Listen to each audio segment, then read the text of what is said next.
The morning was quiet, the air still after a night of rain. In the middle of the old village square stood a weathered statue of Jesus, its stone surface softened by years of wind and time.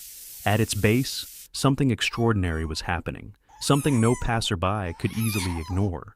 A tiny puppy, no more than 2 months old, stood trembling on its hind legs.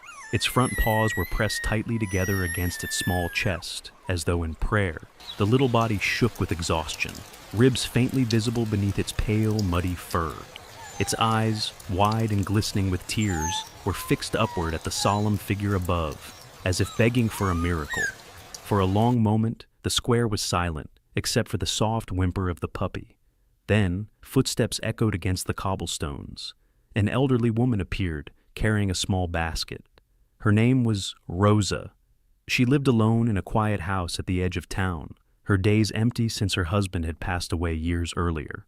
Life had grown heavy, and she rarely spoke to anyone.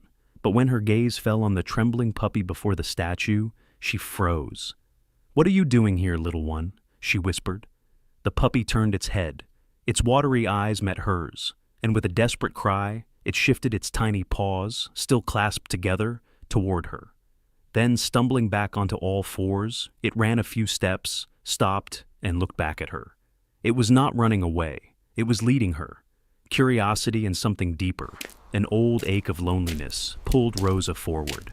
She followed the puppy through narrow lanes and across a patch of overgrown grass. At last, it led her to a broken fence near an abandoned shed. There, half hidden in the shadows, lay a mother dog. The mother's body was thin, her fur soaked and matted with mud. One of her legs bore a deep wound, still bleeding slowly. Her breathing was shallow, each rise of her chest labored, and yet, even in such pain, her tired eyes searched for her puppy, relief softening them when the little one pressed close to her side. Rosa's heart tightened.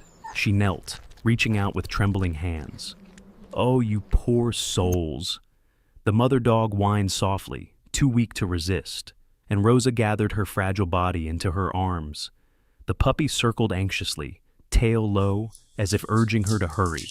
Rosa felt the warmth of the animal against her chest, so light, so fragile, it could have been a bundle of feathers.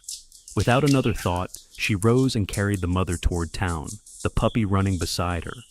At the small veterinary clinic, Rosa's voice shook as she pleaded for help. The veterinarian rushed them inside, and soon the room filled with the steady rhythm of work. Bandages, antiseptic, careful hands fighting to save a life. Rosa waited anxiously, the puppy pressed against her leg, until at last the vet emerged with a tired but gentle smile. "She will live," he said. Tears blurred Rosa's eyes. She bent down, letting the puppy lick her fingers. For the first time in years, her chest felt light again. Weeks passed, the mother dog healed, the puppy grew playful, and Rosa rediscovered a warmth she had long forgotten. The comfort of companionship. One evening, as the sun set in a blaze of gold, Rosa sat on her porch. The mother dog lay at her feet, the puppy curled against her lap. She stroked their fur with a tender hand.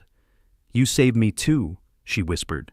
In saving them, Rosa had also saved herself, from loneliness and empty days.